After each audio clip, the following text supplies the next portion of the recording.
Are you planning on releasing any vegan protein cookbook? I don't recommend the new Beyond Meat. When you get deep into prep, what do you do for date night ideas? Does being a pro athlete affect your plans to have kids? Do either of you ever have a day where you're like, I'm tired of tracking? Hey guys, and welcome to another video. Today we're doing a Q&A. You guys asked some amazing questions on my last YouTube video, so we're just gonna get right into it. We got George today here to ask some of the questions and to answer because you guys asked a lot for both of us. So, you want to start? Let's get started. Let's start. First question from Mary Oulette, I think. I'd like to know, when did you start your fitness journey? Have you always been fit and healthy? You look so good, by the way. Heart emoji. I love your videos and Instagram content. I guess I have been fit because I started training for surfing competitions. I grew up surfing pretty much my whole life. Then slowly in my mid-20s, I transitioned from surfing to bodybuilding style of training. So it was a long transition, but yeah, I guess to answer the question, yeah, I always been fit. Healthy? No. Definitely not. My diet was very terrible before going vegan. So yeah, definitely not. Next question is a Q&A from Tweety. Do either of you ever have a day where you're like, I'm tired of tracking? I just want to eat that whole pizza or donut emoji. I think we all have those days. With me personally, like I like to, especially in my improvement season, have days where I don't track, or, you know, I do flexible dieting, which is counting macros. So if I really want something, I just make it fit into my macros. So I don't have these crazy urges, I guess, anymore. However, in prep, because I don't do that, yeah, I definitely, especially towards the end of prep, I do crave, yeah, having a pizza, but I don't, you know. My goals outweigh my cravings, especially during that time. So yeah, how about you? I'm spoiled, first of all, because she does all my macros anyway, so it's not like I get tired of tracking because I'm not even doing it. But there are days where I just want to eat whatever I want. That being said, like, I'm not really in a deficit, or I'm not really a physique athlete. So even when I'm like, hey, I'm just going to go and eat whatever I want, like, I'll choose things that are fairly healthy on the menu, and I'll eat until I'm full. And that's about it. Like, so it's not really a huge deal for me. And then the way I'm at right now, again, since I'm not a physique athlete, I'm not in deficit, like, I'll eat a whole bunch, eat whatever I want. My weight will spike for like a day or two, and then it's like nothing ever happened. And I do that maybe once a week. And then if I start feeling like I need to tighten it up a little bit, I'll do it every other week or every 2 or 3 weeks when my weight comes back down to normal. Yeah, I guess we're pretty in tune with our bodies at this point, and we don't overdo it. Like, especially now, like George has been in maintenance for forever. Yeah. And I've been in off season for almost a year and a half now. So yeah, we don't have that at the moment. From Tracy M. I love these videos so much. I always appreciate the brand recommendations like the seitan and how you use it.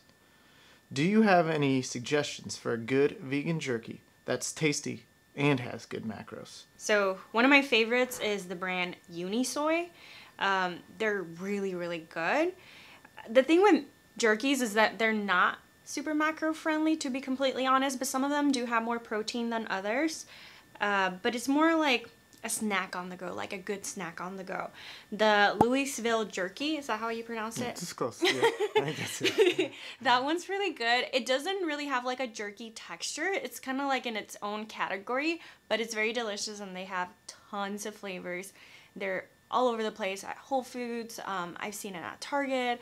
I've seen them in a lot of different places. And the other one that I really, really like is called Primal. They have these single serving ones. Oh, those ones are good. Those are my faves. Those are really good. These are harder to find, but you can find them on Amazon or online. Yeah, they have like a barbecue and like a lemon. The Texas barbecue. Something. They have those are really good. Mesquite one. Yeah. So good, so good. I don't recommend the new Beyond Meat. It's not good at all. We didn't like it. No. Yeah, we didn't like it at all. Texture is on point. Flavor is just like, and the smell, I don't know. Pass. Yeah. Next one from Tessa. She loved the video. Thank you. Thank you. Favorite and least favorite of back squat, bench, and deadlift? You want to go first? I think I know yours. Favorite, that's easy. Bench. I love bench pressing. Problem is now I do CrossFit. There's not much benching. So I think that's why I like it so much. Yeah, it's good for me too because I have kind of short arms. So I like that one. I've always liked bench press. Least favorite, probably back squat. Especially now, really? I think it's just, for a back squat, especially going heavy, it just hurts my body. And then there's, in the back of my mind, the fear of having to bail out or get out of that situation. If a back squat's going bad, you've got a bar on your shoulders. If a deadlift's going bad, you just let go. It's not that big of a deal. So I think mainly for that reason, I'm thinking really going heavy too. How about you? I mean, it's no secret. If I could have my way, I would deadlift every day. I love deadlifts. I think I'm really good at them. And yeah, absolutely love them. Second would be the squat. And then least favorite, definitely benching. I don't do any of that. But I started incorporating a little bit of an incline bench just so I can work on my front delt a little bit and my upper chest area. But don't like bench, never have. I'm not good at it. So deadlift all the way. And Tess got another question. It's a good question. What are your thoughts on the ubiquity of traditional feminine styling in women's bodybuilding competitions? Do you see the sport welcoming more alternative looks? I definitely think that the sport has evolved to a more inclusive type of range of girls. When you see those top 5, I've seen a lot of girls like on stage, especially in the national stage, you'll see them win their pro cards with fros, with no hair. You see curly hair. Yeah, just like George. You see curly hair, straight hair. You see all kinds of different women and representation on stage, and it's really cool. And seeing that representation on stage is what inspired me to start wearing my curly natural hair on stage, and I did it in 2020. It was a very scary thing because I thought that, if I don't wear straight hair, I'm going to get points deducted, but that's not how it works. The judges actually prefer my curly hair, and yeah, it went amazing. So it's good to be that representation on stage. Next question is from Jean Hudson. Does your period affect your training at all? I know a lot of women who feel very tired and not motivated during parts of their cycle. It comes in waves. I feel like for the most part, day 1 of my period, I feel really strong. And I know this is not super popular, but I've noticed that in my lifts, I might not feel like, oh, I want to go work out that day, but once I work out, I always say, man, I hit some PRs. I don't know what it is. Maybe it's the hormones or whatnot on those days, but I feel really, really strong. Now, day 3 and day 4, I tend to feel very sluggish. So that's just me, but I've heard some of my friends saying that they also feel strong on day 1. But I feel like everybody's different, so. Next question from Stege. Not sure how to say that one. I'm thinking of getting into bikini competitions and would love to know more about your macros with being vegan and competing. And also, leading up to peak week, how it is managed with carbs and protein, as I struggle to keep carbs low with eating more whole foods such as beans and rice, as beans are not complete on their own. Okay, we'll have to target this question in stages, I think. Couple stages. Yeah, I feel like this is a great question. I've gotten this for a very long time. And first thing is, a lot of people think because I'm vegan, I have these special macros, when in reality, I don't. I can achieve any type of macro breakdown on a vegan diet. You just have to get a little bit creative, and macro breakdowns are going to be different for individuals. You're going to see that some things work for you, some things don't work for you. I personally can't do beans on a prep, especially at the end of prep, because you'll notice that they're not a great source of protein. They're a great source of carbohydrates with protein, a great source of fiber, but a main source of protein would be a tofu, seitan, protein powder, even some protein pastas will have a better macro breakdown than the beans. So I just suggest getting a little bit creative and maybe playing around with different macro breakdowns that work for you. At the end of my prep, my carbs tend to get relatively low, even though I start them very, very high. And I guess it's what I found that works for me at that particular time, but I have also tried high carb at the end of prep, low carb at the end of prep. moderate carbs at the end of prep. The big thing is just keeping that protein high. I feel like every macro breakdown is gonna work as long as you're in a caloric deficit. But yeah, you just have to get a little bit creative.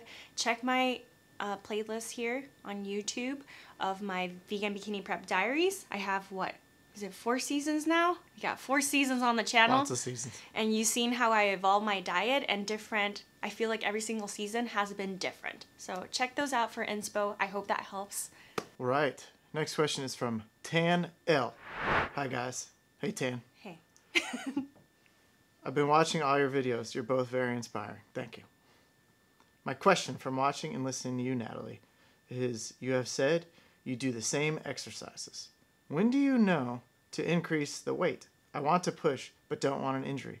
What is your suggestion? Okay, great question. I love progressive overload, but George and I had this conversation all She's the not time. the best person to ask. All the time. And I'm really big into it, but I also need to get this advice myself, if that makes sense. Do you want to elaborate? Yeah, I think Natalie, we talk about this a lot because she'll get these minor injuries and stuff, and I'll ask her about her training, and she gets so fixated on adding weight each time. And so what you have to think about is looking long term, like look 2 or 3 years from now. So think of a weight on, say, one of the easy ones to think about is like lateral raises. Yeah. Like lateral raises, the world record lateral raiser is probably doing like 35 pounds with good form on lateral raises. So if you're starting at 5 pounds doing good lateral raises with good form, and you're trying to add 5 pounds every week, you're gonna hit a stop really fast. So it's important to look at, like, if you do that for months and months and months and add like a rep here and there or a couple pounds over a long period of time, it's gonna accumulate. And the biggest thing too that I find with people is that consistency of a year with small increases in weight or range of motion or reps is way better than trying to do it too fast and then getting hurt and having to take months off and just riding that wave. So I think if you have any doubt, slower is better. And this is what I'm constantly having the discussion with her. And I had to learn it the hard way too, hurting myself several times. And now I try and keep a couple reps or a couple pounds in the tank and focus on just better form whenever I'm doing these things. Yeah, and some of the ways that I've been able to progress with not necessarily adding weight is I'll do periods, like blocks. So say for example, like I'll pick a 5-week block, and I'll make sure that during those 5 weeks I'll increase the repetition each week. And that way it'll allow me to improve over time with my technique, with the way that I move the weight, and really focus on my muscle connection versus just throwing weight in there. Because especially, like, we're just using this as an example, the lateral raise, that one's a really hard move to progress. Right. And sometimes we're at the gym where the jump increments in pound is like 5 pounds at a time, and there's no way. Yeah, and if you're going from 5 to 10 pounds, That's a you're lot. doubling the weight. Yeah. So it'd be like doing a deadlift at 225 and going to 450, and you would never think about doing that. Yeah, so I say slow and steady wins the race with these. And yeah, you can push yourself. You know if you're pushing yourself or not. And I tell a lot of people that ask me this, is like, you can make 5-10 pounds feel very heavy if you really focus on my muscle connection, time under tension, and things like that, and just really work on your form and technique. Next question is from Michelle Anna Alfano. Hi, Natalie. Hi. Here's my question. When doing lunges on the same side, is it better to step back after completing the lunge, or is it okay to stay with your feet in the same position and complete the movement by lowering into it and standing up out of it, if that makes sense? Absolutely, it makes sense. So what she's talking about, maybe we can put a video on the screen just to demonstrate what she's talking about, of putting the leg back into the starting position. Those are 2 different movements, but what I suggest is doing them both and picking what you feel most. What are you trying to target with that lunge? Are you trying to target your quads? Are you trying to target your glutes? And really focus and think about which one of those 2 variations do you feel the most, because all of our body mechanics are different. And I might feel the concentration lunge, which is the one where you stay put and just go up and down, or you might feel better the other one. So it's just about finding what works for you. I love the concentration lunch because it really helps me focus and I get a sick burn. All right, next question is from Claudia. Thank you for these videos. You're welcome. I'm glad you're liking them. Being a vegan powerlifter, finding easy, simple, and actually healthy high-protein meals like yours have made the world of a difference. My question is, what made you decide to go vegan, and have you and George been vegan for the same amount of time? Sending love from me and my George. Hello, your George as well. So, we were just talking about this too. We did make a whole My Vegan Story video here on YouTube, and we did it during 2019 Vlogmas, was it? So we tackled Vlogmas back in 2019, and we were wearing full-on Christmas outfits. So now that I'm like, every time referring somebody to go to this video, we're in full Christmas outfits. So it's kind of embarrassing, but highly recommend you to check it. I'm gonna put it up here. It has our whole vegan story. But long story short, we went vegan for health reasons, stuck with it for ethical reasons once we educated ourselves, and really there's nothing these days that you can't make vegan, and we've been vegan for 10 years now. 10 years, like this summer, yeah. So it's kind of crazy. He went vegan a couple of months before I did, and yeah, the rest is history. There's no going back for me. Next question from Christy. I began a plant-based, high-carb, low-fat diet, which is not very high in protein, but is great for weight loss. Will this diet work to build and keep muscle? If no, could I add protein to make it work? Okay, so this goes back to my original question about the macro breakdowns. So I myself have experienced at the beginning of my vegan journey, I have experienced a high-carb, low-fat vegan diet. And I loved it, you know? I felt like digestive-wise was really good, and it's really fun to eat a lot of carbs. But what I noticed at the beginning of my bodybuilding journey is that it wasn't, what's the word I'm trying to look for? Like, conducive. Yeah, it wasn't conducive to my goals of building muscle. And it wasn't until I started focusing on adding more protein into my diet that I started really seeing my body transform. Like, yeah, I got newbie gains at the beginning, but it wasn't until I upped that protein that I really started seeing my body like flourish. So you have to ask yourself, what are your specific goals? Is it to lose weight or is it to build muscle? And if you want to do both, you kind of have to meet in the middle. Yeah, I don't know why you think that is great for fat loss. I feel like any diet, like any macro breakdown can be great for fat loss as long as you're in a caloric deficit. That's the big secret. People just like to focus on, you know, different trendy topics and, you know, trendy names and putting things in boxes. But at the end of the day, you just have to be in a caloric deficit. Yeah, and I have kind of an example of that. When we first started with this whole thing, I got really excited. I wanted to be like sort of raw. And so I figured out, I was like, well, here's my percentages. It's 80%, you know, carbohydrates. I was like, but I also need to make sure that I get 150 grams of protein. So then I reverse engineered that and figured out like how many to get that and have that same percentage. And it was like over 5,000 calories. So I was like, oh, this high carb thing is great for, you know, getting lean. I'm going to get shredded. And then I get my protein by eating 5,000 calories. And it didn't have the desired result. I got pretty strong, but I put on a lot of weight and my digestion wasn't good at all. So it was, yeah, like you're saying, you have to pick kind of which one's going to work for you, and the calories is what really matters. And then until you really, really get like lean, like until you're starting to get stage lean, it's really important to have that high protein to preserve that muscle. But really, it's the calories that matter.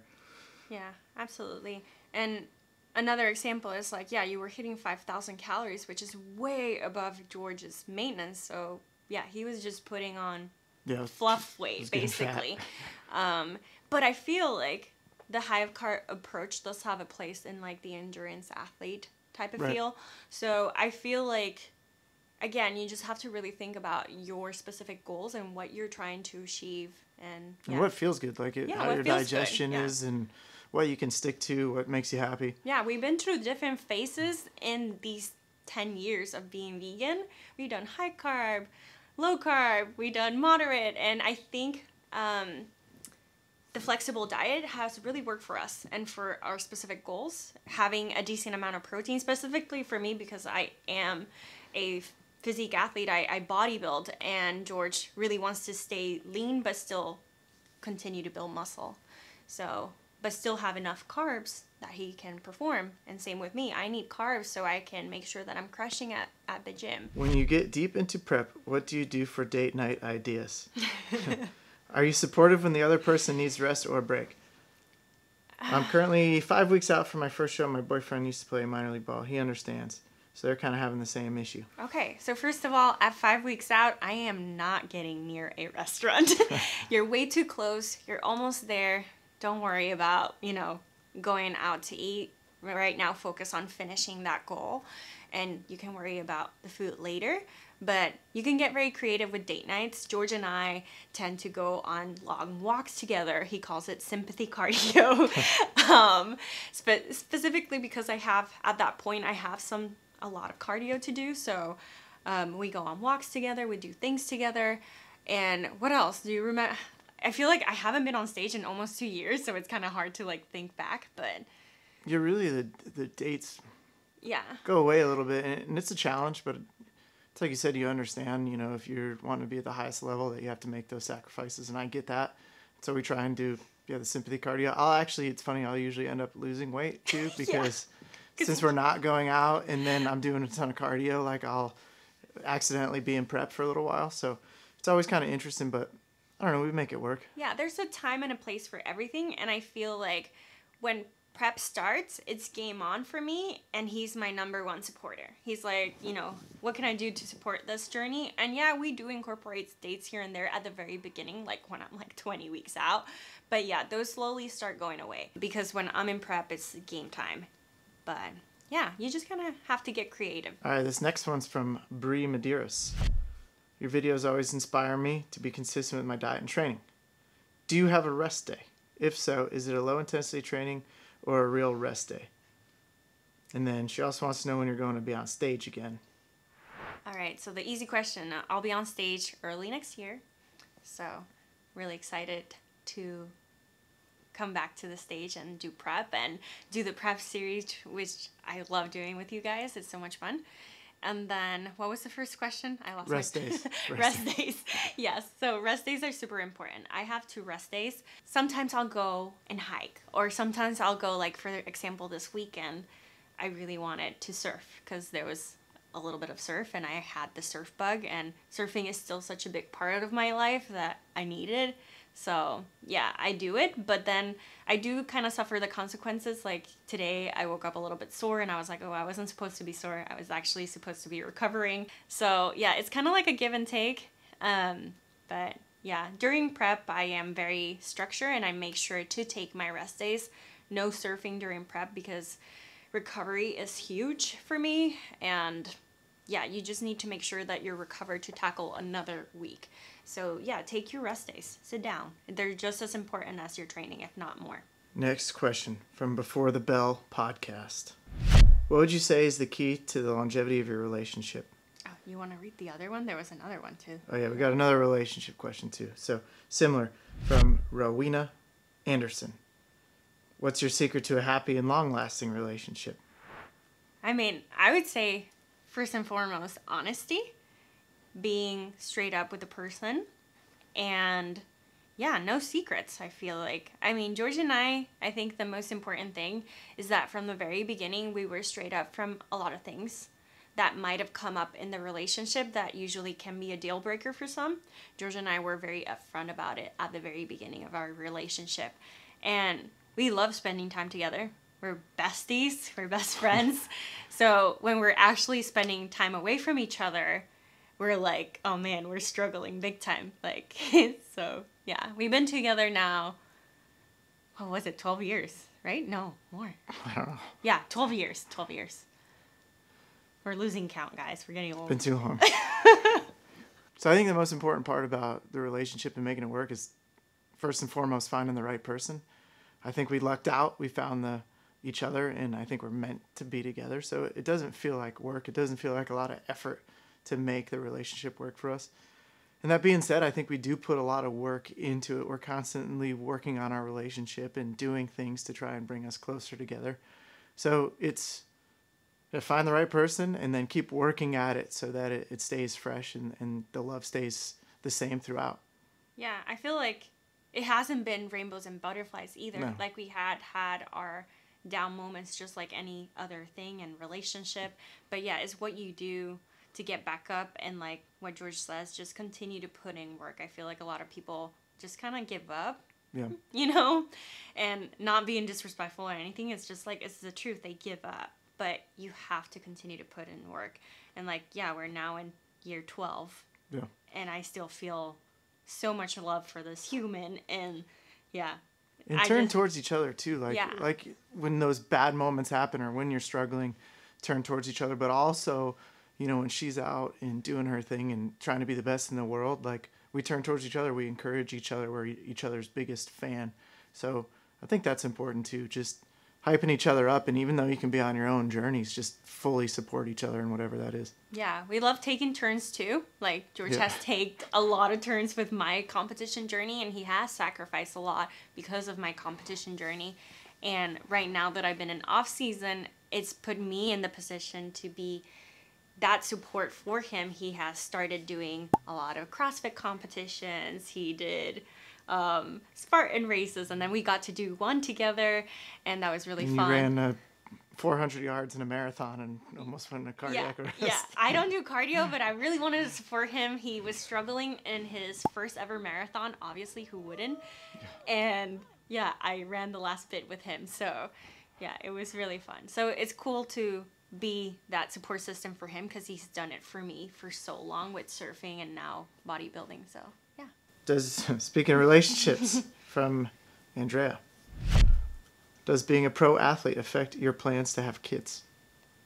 No, because we never have planned to have kids. It's not something that we want for ourselves, and that's going back to the relationship question, is one of the things that we both spoke about at the beginning of our relationship. We were both on the same page that, hey, we don't want this for us, and that's okay. And yeah, we got that out of the way, which was amazing because it's a tricky topic, but to have somebody in the same page with you is huge. Next question. This might be one of my favorites. From Sarah Truitt. Are you planning on releasing any vegan protein cookbook? And love your content, lady. Thank you, Sarah. Yes, but I feel like I have said yes. We've been talking about this for a while. They know, and they're holding me accountable. That's good. She needs it. So I will say it's gotten a lot farther these days. So we're in the editing process. So I'm try to edit 3 recipes a day. She's very good at sneaking mistakes into all of the recipes that I'm constantly having to find. So it's coming along. I'm about halfway through editing. Yeah, so the book is done. Finally, it's done. But George is in the grammar stages of editing, right? Yeah. English is my second language, so he needs to like deal with all of that. It's a lot. It's almost we're getting closer, guys. We're getting closer, but I feel soon. I feel so embarrassed to like keep at it. But in my defense, prepping does take a lot on me, and I have put the book on hold every time that I've done a competition prep, and that's why it has been delayed, because I just can't, my brain doesn't work. So, and that's a really bad excuse, but that's my excuse. And the last one, this is from a Dr. Kurt Johnson. You dads in great shape, referring to me.